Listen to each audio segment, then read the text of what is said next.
মান্তাশা, দলিল কিন্তু করা।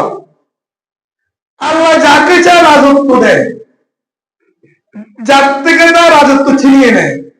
কথা 100। অত ইজ্জু মান্তাশা, অত জিল্লু মান্তাশা। তাকে ইজ্জত দেয়, যাকে বেইজ্জতি করে তাকে বেইজ্জতি করে আল্লাহ হাতে। কথা 100% শিওর।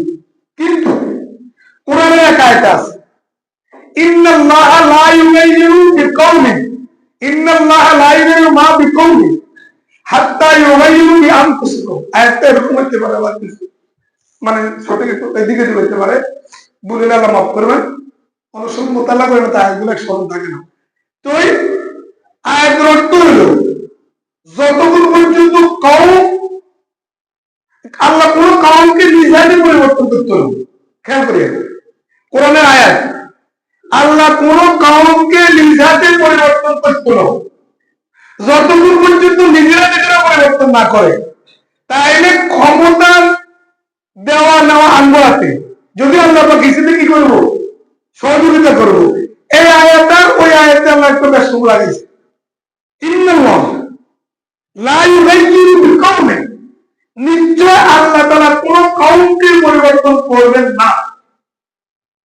কেন আমরা এই কথাগুলো আমরা জানি না, কেন অত সূত্রগুলো আলাদা দরকার হয় না। বিদায় যেহেতু একেবারে সন্নিকটে, এই কারণে আলোচনাটা করতেছি। অনেক সময় হুজুর করেন অতটা আল্লাহ বানাই দিছে, আমরা তো ওই আয়াত অনুযায়ী দলিল দিই, কিন্তু ওই আয়াতের দিকে তাকায় না। ওই সুবিধের না এই আয়াত কর, ওই আয়াতের দিকে তাকায় না। ইন্নাল্লাহা লা ইউগাইয়িরু মা বিকাওমিন, যদি হুজুর হাফেজ থাকতো কত নম্বর কত পৃষ্ঠা তার উপর বলে দিতে পারতাম। আয়াতের বাংলা অর্থ হলো, আল্লাহ তাআলা কোন কওমকে পরিবর্তন করেন না, হাত্তা ইউগাইয়িরু বিআনফুসিহিম, যতক্ষণ পর্যন্ত নিজেরা নিজেরা পরিবর্তন না করে। তাহলে কি বুঝে গেছে? নেতা নির্বাচন, ভালো নেতা খারাপ নেতা নির্বাচন করা আমাদের হাতে, আমাদের কি হাতে। এই আয়াতে কর, এই কারণে আমি আপনি নেতা নির্বাচন করার মধ্যে সজাগ থাকতে হইব।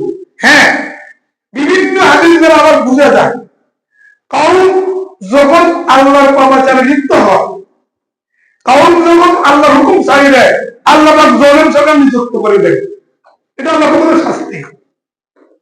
হ্যাঁ, এক হাদিসে আছে না, তোমরা যখন সৎ কাজের আদেশ অসৎ কাজের নিষেধ ছাড়িয়ে দিবা, আল্লাহর হুকুম ছাড়িয়ে দিব, আল্লাহ পাক কয়েকটা আযাব দিবে, তোমরা আল্লাহর কাছে দোয়া করবা, আল্লাহ পাক তোমার দোয়া কবুল করবেন, আল্লাহর কাছে সাহায্য চাইবা, আল্লাহ পাক তোমাদেরকে সাহায্য দিবেন, এবং আল্লাহ পাক তোমাদের উপর জালেম সরকার নিযুক্ত করে ফিরবে, জালেম সরকার নিযুক্ত করে দিবে ফিরবে।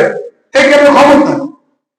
ওই অন্যায়টা আছে, যারা ফাসাদু বিল বাররি ওয়াল বাহরি বিমা কাসাবাত আইদিন নাস, জমিনের যত বড় মুসিবত, যা কিছু যা তোমাদের হাতের কামাই, তাহলে সব মিলিয়ে আমাদের নিয়ত, আমাদের কর্মের উপর নির্ধারণ করা, আল্লাহ পাক ওইভাবে নেতা নির্ধারণ করবো। কথা খুব সংক্ষিপ্ত, আর বেশি বিস্তারিত বুঝাইতে পারলাম না, সময় একেবারে কম।